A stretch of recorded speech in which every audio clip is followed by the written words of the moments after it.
It is before dawn. The ocean is black, impenetrable. Somewhere beneath the surface, a sleek American submarine glides through the dark water like a predator stalking prey. Inside the steel hull, men breathe shallow breaths. They listen to the groaning metal, the distant pings of sonar, the whisper of water rushing past their vessel. One mistake, one careless noise, one depth charge dropped at the right coordinates, and they will never see daylight again. The ocean will swallow them whole, and no one will know where they died.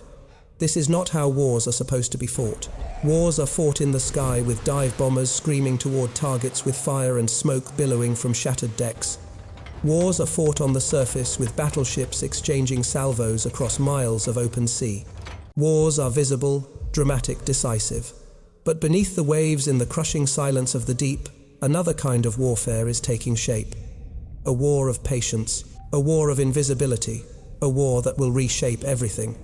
In December 1941, senior officers of the Imperial Japanese Navy never seriously considered this possibility. They believed their carriers were safe, protected by screens of destroyers, by the vastness of the Pacific, by the sheer audacity of their own strike plans. They believed that American submarines, if they posed any threat at all, would be a nuisance at best. Commerce raiders, scouts, nothing more. They could not imagine that these silent killers would one day become the instruments of their destruction. But they would learn. They would watch in horror as American torpedoes tore into the hulls of their proud flat tops. They would realize too late that they had prepared for the wrong war. In the next 45 minutes, you will see how miscalculation, arrogance, and blindness to the undersea domain cost Japan its dominance in the Pacific. You will witness the greatest naval ambush in history, told not from the surface but from the depths below. December 7th, 1941. The date that will live in infamy. Agreed. You know That's the our best story, course of action. or you think you do. Japanese aircraft carriers launch their planes in the pre-dawn darkness. Hundreds of bombers and fighters race toward the American naval base at Pearl Harbor. The surprise is total. The devastation is catastrophic. Battleships explode, capsize, burn. The Arizona goes down with over 1,000 men trapped inside. The Oklahoma rolls over like a dying whale. In less than 2 hours, the United States Pacific Fleet is crippled, humiliated, shocked into a war it had tried to avoid. The Japanese objective was clear and brutal: destroy the American battleships, immobilize the Pacific Fleet, buy time for Japan to consolidate its conquests across Southeast Asia and the Pacific. The architects of the attack believed that battleships represented the symbol of American naval power, the heart of its fighting capability. Carriers were secondary concerns. They happened to be absent that morning, out on training exercises or delivering aircraft to distant bases. Lucky for them, lucky for history. But there was another dimension to the Pearl Harbor attack, one that rarely makes it into the history books. Beneath the surface drama of burning ships and falling bombs, the Japanese had deployed an undersea component. 5 midget submarines, tiny 2-man vessels armed with torpedoes, had been launched from mother subs offshore. Their mission was to infiltrate the harbor, plant torpedoes into anchored ships, create chaos from below. Beyond the harbor entrance, larger fleet submarines formed a screening line waiting to intercept any American vessels that might attempt to flee. It was a subordinate plan, almost an afterthought. Japanese doctrine treated submarines as commerce raiders, blockade enforcers, scouts for the surface fleet. They were not considered capital ship killers. They were not seen as decisive weapons. And so the real question emerges, the question that will haunt this entire story. Why did the Japanese Naval Command discount the danger from American submarines? What blind spots, what arrogance, what failures of imagination led them to dismiss the threat lurking beneath the waves? And how did those miscalculations cost them everything they had fought to win? This is not just a story about technology or tactics. It is a story about what we refuse to see, what we cannot imagine, what we dismiss because it does not fit our vision of how war should be fought. The ocean keeps its secrets, and in 1941, the Japanese Navy had no idea what nightmares were waiting in the deep. To understand how the Japanese could be so blind, you have to understand what they worshipped. The aircraft carrier was not just a weapon to them.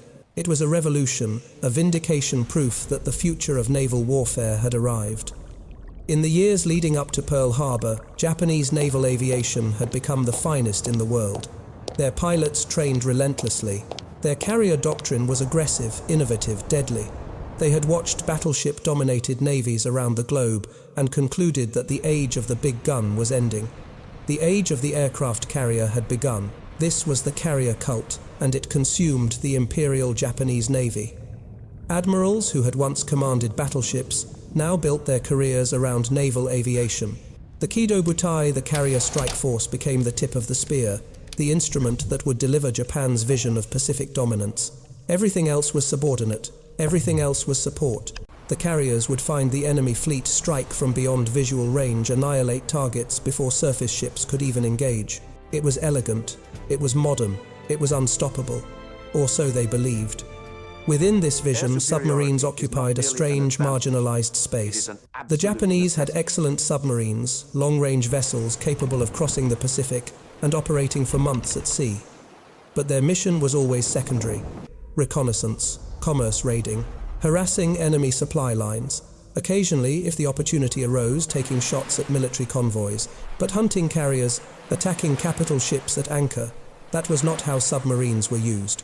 That was not their role in the grand design of the decisive fleet battle, the Kantai-Kessen doctrine, that had shaped Japanese naval thinking for decades. The decisive battle was supposed to happen on the surface. Two fleets would meet in open water. Aircraft would strike first, softening up the enemy. Then battleships and cruisers would close for the kill, guns blazing, tactics honed through endless war games and exercises. Submarines were scouts in this scenario, not executioners. They reported enemy positions. They harassed stragglers. They did not deliver knockout blows. This doctrinal rigidity created a dangerous blind spot. Japanese officers began to assume that American submarines would operate the same way, would think the same way, would be constrained by the same limitations. They assumed that no submarine captain would dare approach a heavily defended anchorage, navigate shallow waters filled with nets and patrol boats, risk detection and counterattack just to fire torpedoes at a carrier. The risk was too great. The probability of success was too low. It simply would not be attempted. And there was another factor, more insidious, harder to name: overconfidence. The kind of arrogance that comes from success, from technological superiority, from believing that your enemy is always one step behind. Japanese naval officers looked at American submarines in the late 1930s and saw vessels that were decent but not exceptional. They saw a submarine force without a clear doctrine, without the aggressive spirit that defined Japanese naval culture. They saw a defensive mindset, a conservative approach, a lack of imagination. What they did not see was potential. They did not see adaptation. They did not see the quiet, relentless evolution happening inside the American submarine service, the captains learning their craft, the crews training in silence, the doctrine shifting from caution to aggression. They did not see it because they were not looking. They were watching the skies. They were counting carrier decks. They were planning the decisive battle. And so the blind spot deepened. It became doctrine. It became assumption. It became the unquestioned truth that carriers were safe from submarines, that screens and escorts and patrol craft were sufficient protection, that the undersea threat could be managed with minimal effort. This confidence would be tested. And when it shattered, when the silent killers finally struck, the shock would be total and irreversible. But in 1941, standing on the cusp of war, Japanese Naval Command had no idea what was coming. Across the Pacific, the American submarine force was an unfinished symphony. It had the instruments, but not yet the music. It had the vessels, but not yet the doctrine. It had brave men willing to take steel coffins into enemy waters, but it did not yet have the clarity of purpose, the ruthless efficiency, the killer instinct that would define it later in the war. In 1941, the United States Submarine Service was still finding itself, still learning what it could become. The pre-war submarine force was relatively small, scattered across commands, uncertain of its strategic role. Some officers saw submarines as scouts for the battle fleet, eyes in the darkness, reporting enemy movements. Others envisioned commerce warfare, strangling enemy supply lines the way German U-boats had done in the Atlantic. A few aggressive captains dreamed of bolder missions, penetrating enemy harbors, stalking capital ships, delivering killing blows from the deep. But there was no consensus, no unified doctrine. The submarine remained a weapon without a clear identity, and there were problems, serious problems, that would haunt the early months of the war. The Mark 14 torpedo, the primary weapon of American submarines, was plagued with defects. Depth-keeping mechanisms failed, sending torpedoes running too deep beneath their targets. Magnetic exploders malfunctioned, detonating prematurely or not at all. Contact exploders were too fragile, breaking on impact instead of triggering. Submarine captains would line up perfect shots, fire spreads of torpedoes at point-blank range, and watch in fury as nothing happened. No explosions, no kills, just the hollow metallic clang of duds striking steel hulls. Sonar systems were primitive compared to what would come later.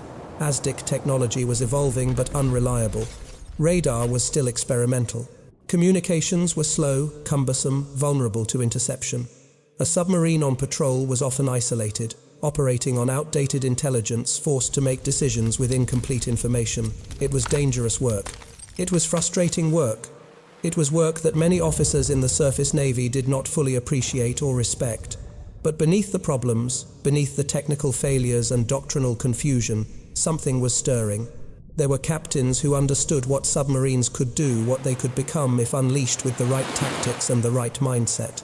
Men like Dudley Morton, Eugene Fluckey, Richard O'Kane, names that would become legends but were still unknown in the months before Pearl Harbor. These men trained their crews hard. They studied Japanese naval movements, anchorages, patrol patterns. They prepared for a kind of warfare that had never been fully tested, never been proven in the crucible of modern combat. And critically, tragically for Japan, the American submarine force had one advantage that would prove decisive. It was not bound by rigid doctrine. It was not trapped in a vision of how undersea warfare should be conducted. It was free to adapt, to experiment, to evolve. When the war began and the old rules shattered, American submarine captains would not spend months debating whether it was proper to attack carriers or anchorages or supply convoys. They would simply attack. They would learn from every patrol, every mistake, every kill. They would become hunters. The Japanese looked at this nascent submarine force and saw nothing to fear. They saw a defensive weapon, a cautious force that would stay on its side of the Pacific, protect American convoys, maybe harass Japanese merchant shipping if it dared venture close. They did not see capital ship killers. They did not see wolves preparing to roam free across the Pacific hunting grounds. They did not see the silent service waiting for its moment to speak. The gap was there, invisible but growing. American potential versus Japanese assumption. Undersea power, unrecognized, underestimated, dismissed.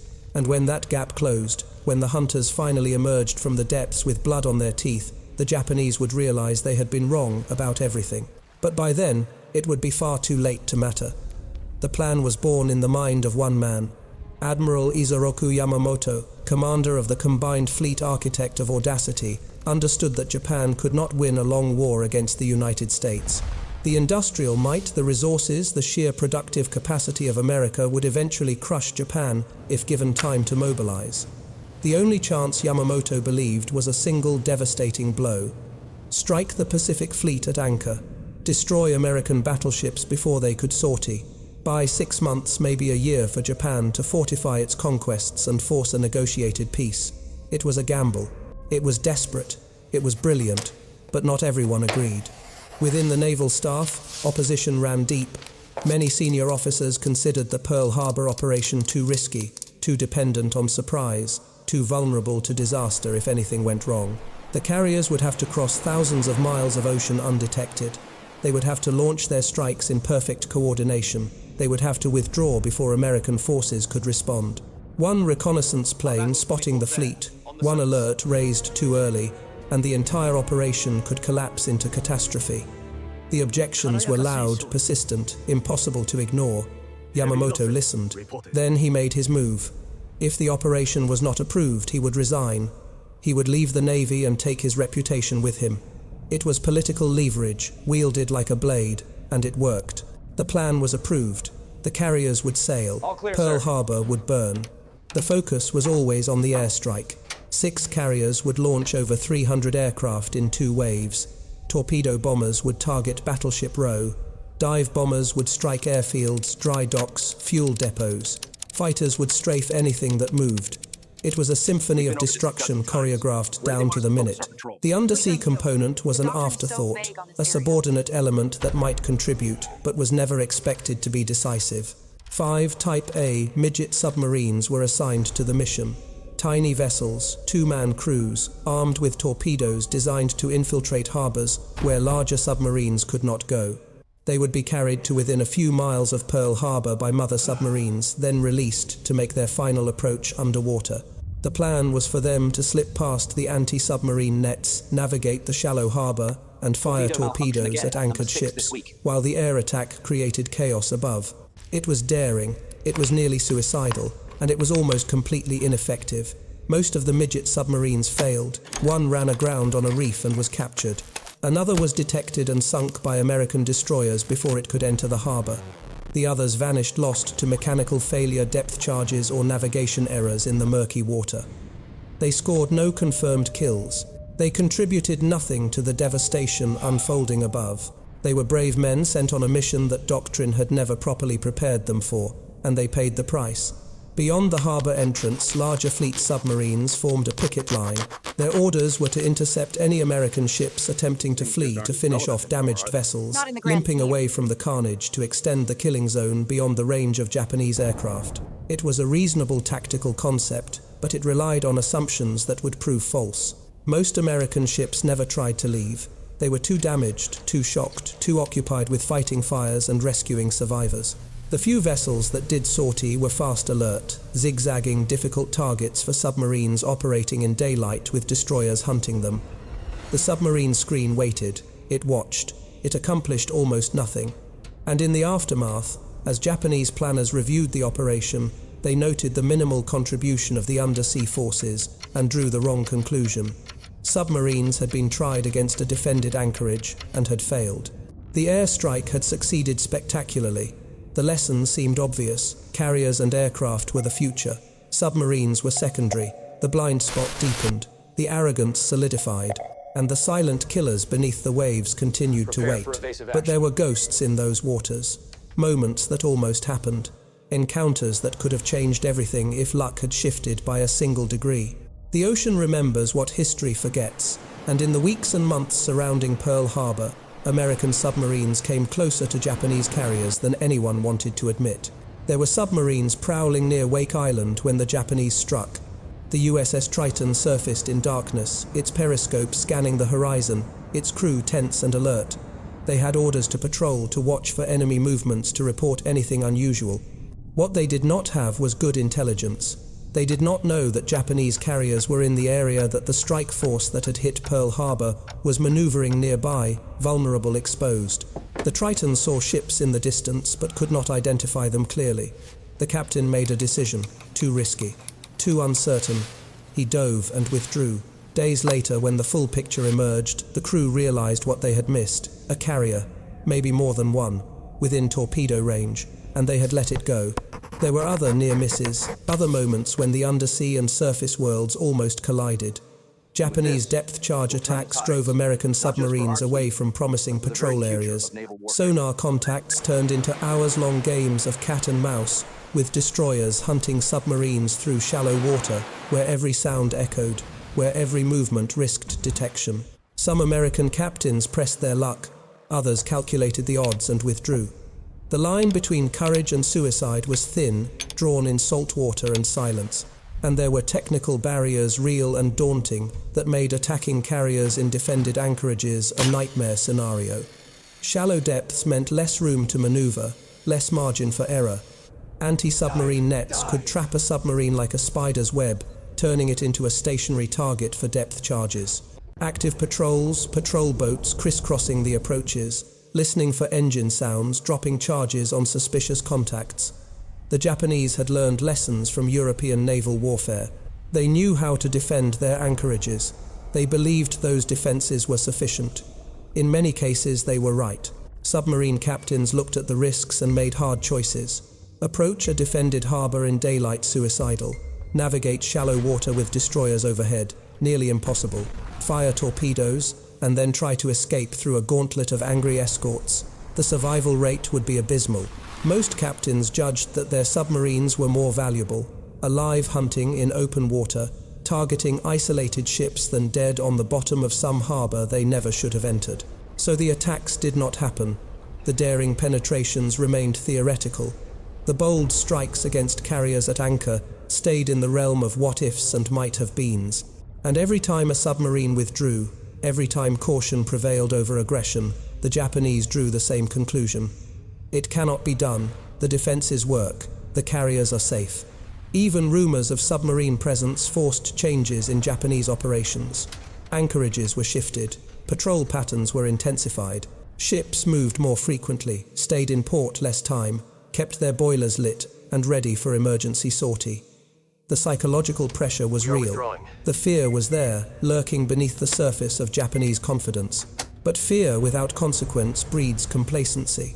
When months passed and no carrier fell to a submarine torpedo, when the predicted disasters never materialized, the fear faded. The old assumptions reasserted themselves. They told themselves the story they wanted to hear.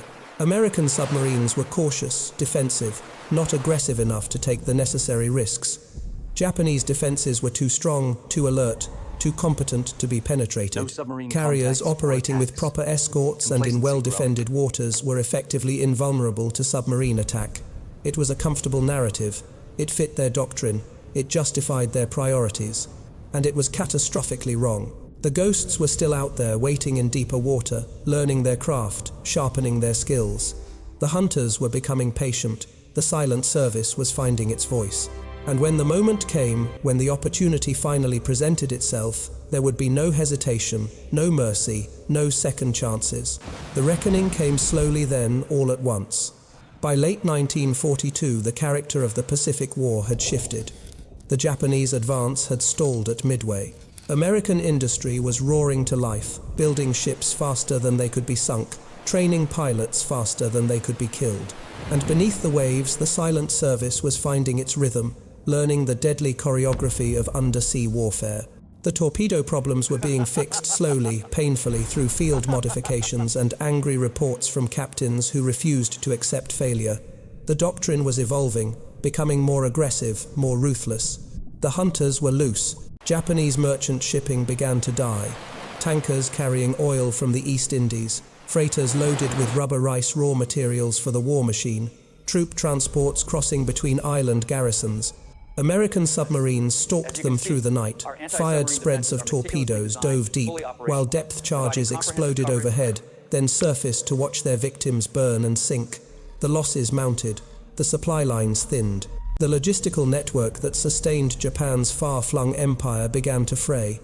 But it was the warship kills that sent shockwaves through the Imperial Navy. Cruisers torpedoed while on patrol. Destroyers caught in transit between bases. And then, inevitably horribly, the nightmare that Japanese doctrine had dismissed as impossible. A carrier struck by submarine torpedoes, then another, then more. The irony cut both ways. At Midway, in the aftermath of Japan's catastrophic carrier losses, it was a Japanese submarine, I-168, that slipped through American screens and torpedoed the already damaged USS Yorktown, sending her to the bottom along with a destroyer. Proof that submarines could kill carriers when the opportunity arose, when defenses were stretched thin, when chaos created openings. But the lesson applied in both directions, and the Americans learned it faster, applied it more ruthlessly. USS Kavala stalked the carrier Shokaku in June 1944, tracking her through the Philippine Sea. The carrier was returning from strikes during the Battle of the Philippine Sea. Her crew exhausted, her escorts spread thin. Kavala closed to firing range. The captain gave the order. Torpedoes leaped from their tubes. 3 hits. Shokaku's aviation fuel ignited, turning her into an inferno. She sank within hours, taking over 1,000 men with her. One of the carriers that had struck Pearl Harbor, brought down by the weapon Japanese planners had dismissed. USS Archerfish found the carrier Shinano on her maiden voyage, the largest carrier ever built, converted from a Yamato-class battleship hull supposedly unsinkable. Archerfish fired 6 torpedoes, 4 hit. Shinano's damage control teams could not contain the flooding. She capsized and sank, taking the myth of invulnerability with her. The pattern repeated. Submarines finding carriers in transit in supposedly safe waters, protected by escorts that proved insufficient. The kills were not easy. They required patience, skill nerves of steel, and more than a little luck. But they happened. They kept happening. And each time the shock in Japanese high command deepened. This was not supposed to be possible. Carriers were supposed to be protected by their speed, their escorts, their air cover. Submarines were supposed to hunt merchants, not capital ships. The doctrine said so. The war games had confirmed it. But doctrine does not stop torpedoes. War games do not sink carriers. Reality does. And reality was brutal. Japanese naval planners scrambled to respond. More escorts, better sonar, improved depth charges, convoy tactics borrowed from the Atlantic War. But it was too late and too little. Resources were stretched. Training time was insufficient. The technological gap was widening. And, critically, fatally, the institutional arrogance that had dismissed the submarine threat in 1941 had cost them years of preparation, years of adaptation, years they could never recover. The undersea domain, once ignored, had become a graveyard. The silent killers had spoken, and their voice was thunder rolling through the deep echoing in the halls of power, where Japanese admirals now understood too late what they had refused to see. They tried to adapt. When the losses became undeniable, when the carrier kills stacked up like accusations, the Japanese Navy attempted to pivot to shore up defenses to protect what remained of their once dominant fleet. Anti-submarine patrols were increased. More destroyers were assigned to escort duty. Sonar equipment was improved, though never to the level of Allied technology. Depth charge tactics were refined. Convoy systems were implemented, though reluctantly, inefficiently, always too late to save the ships already on the bottom. Some carriers were retrofitted with better underwater protection, compartmentalization improvements, damage control upgrades. Anchorages were moved more frequently.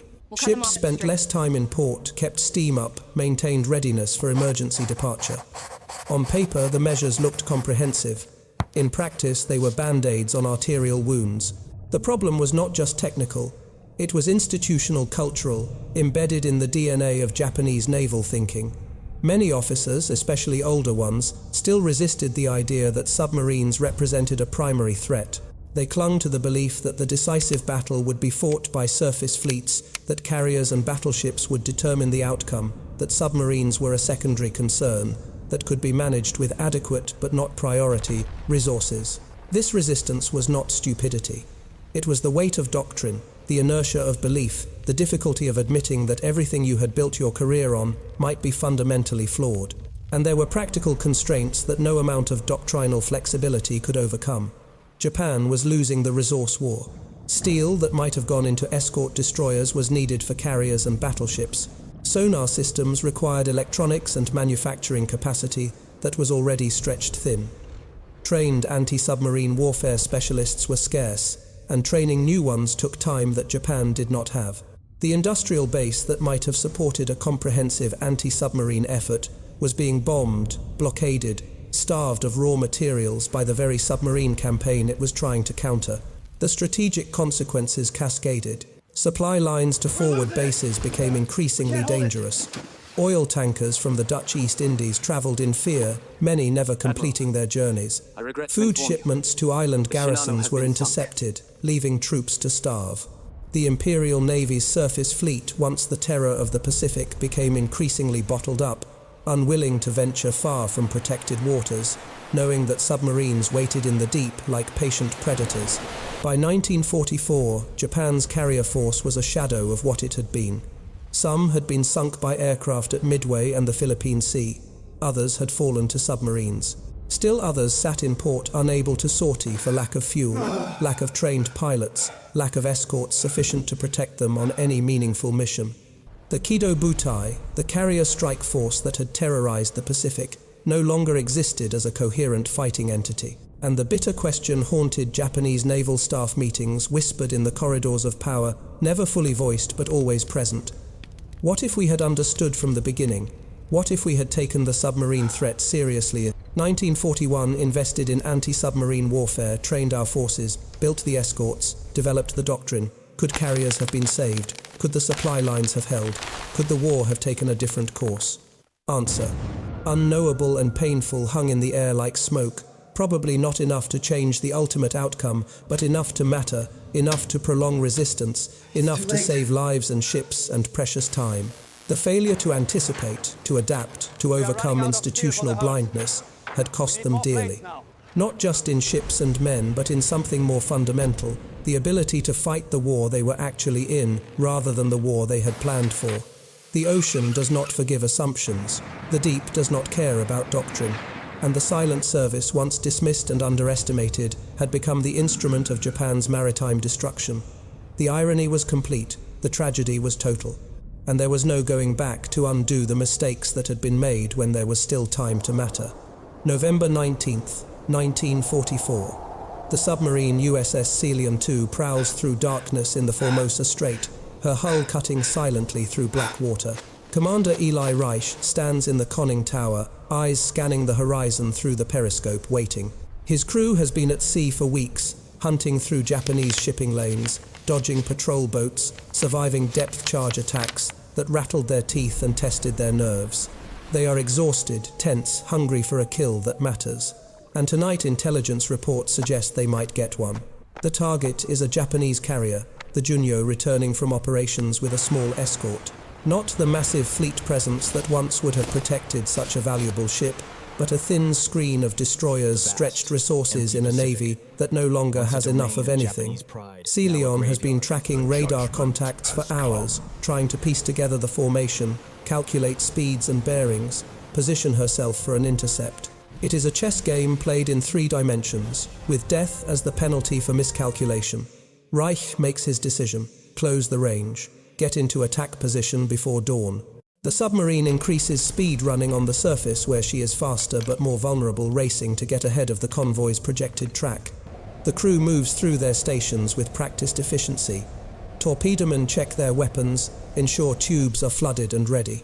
Sonar operators listen for the telltale sounds of escort propellers.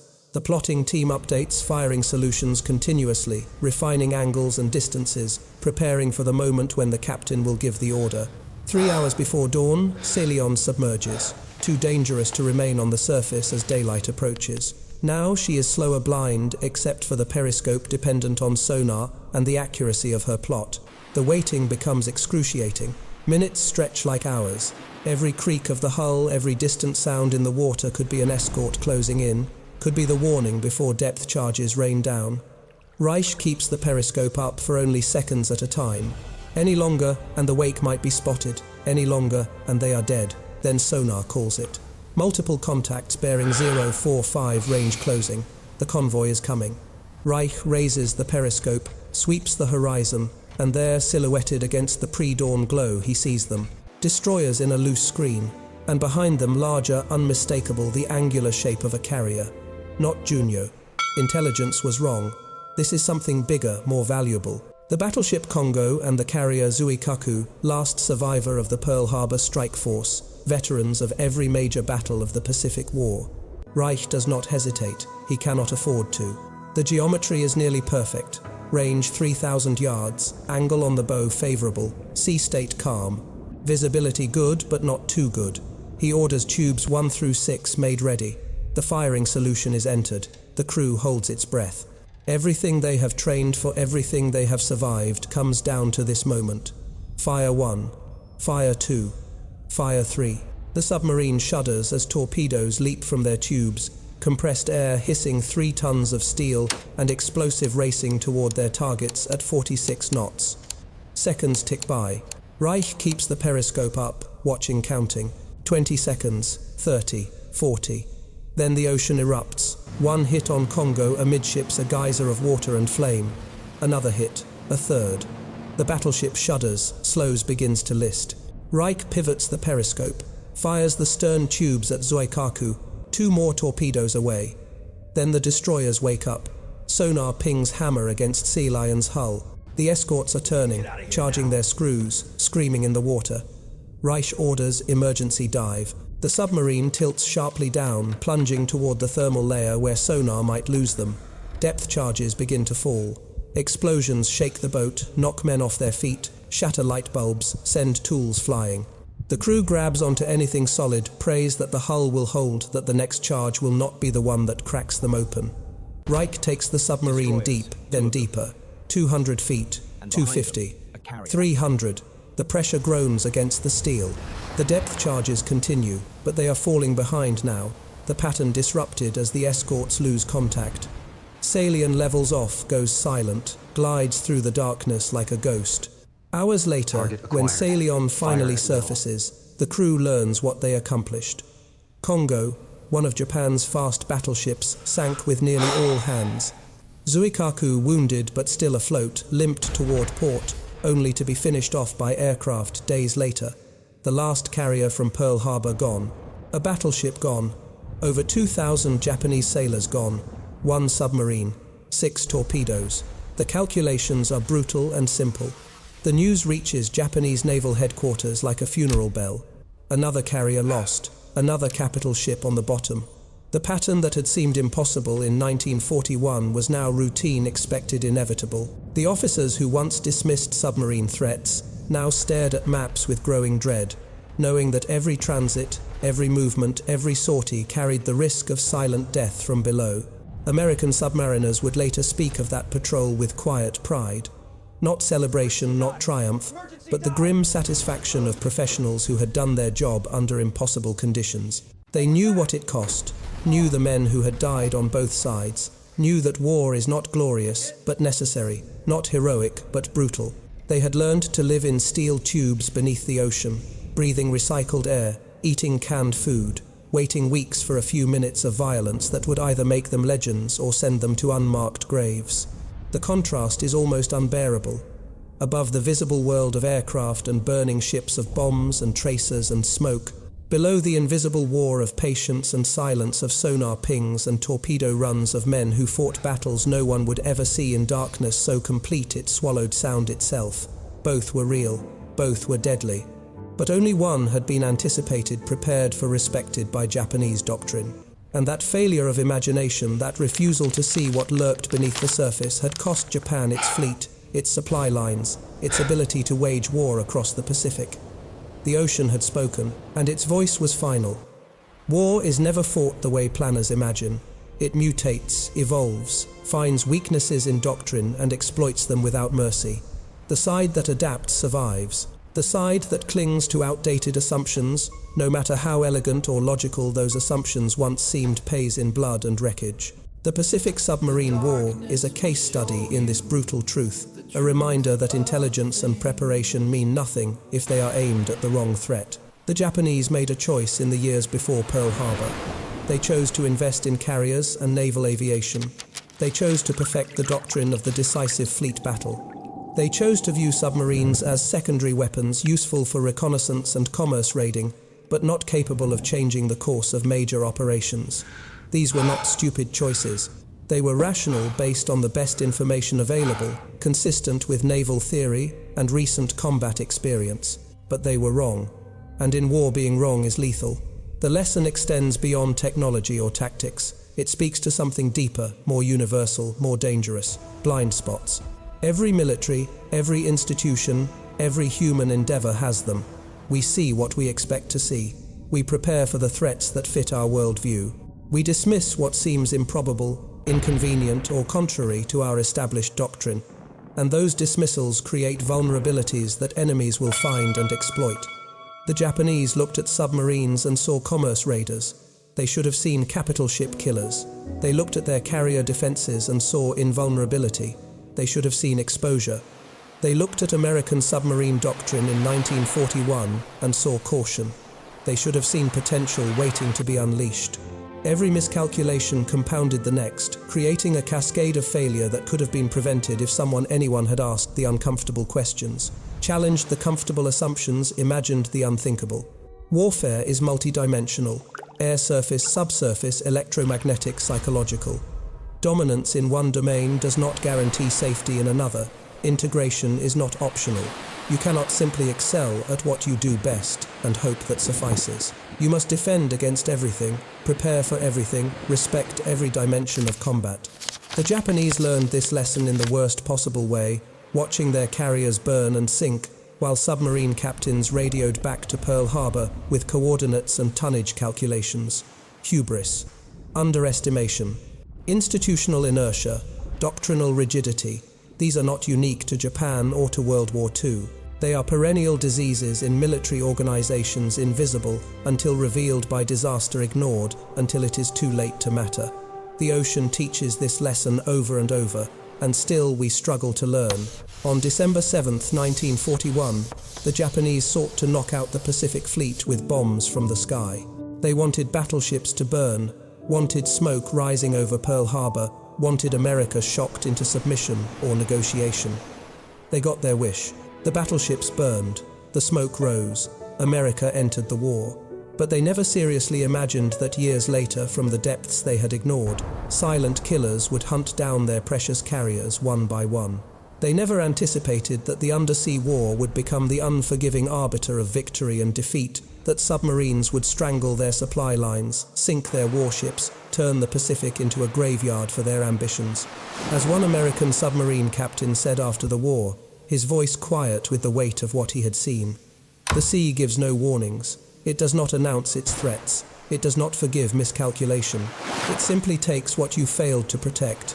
In war, the greatest danger is often what you refused to see, what you dismissed as impossible, what your doctrine told you could never happen." The Japanese officers who stood on carrier decks in 1941, confident in their invulnerability, never imagined torpedoes rising from the deep to tear their ships apart. In that denial, in that failure of imagination, they invited disaster. The silent service spoke loudest in the end, and the ocean listened, and history remembers.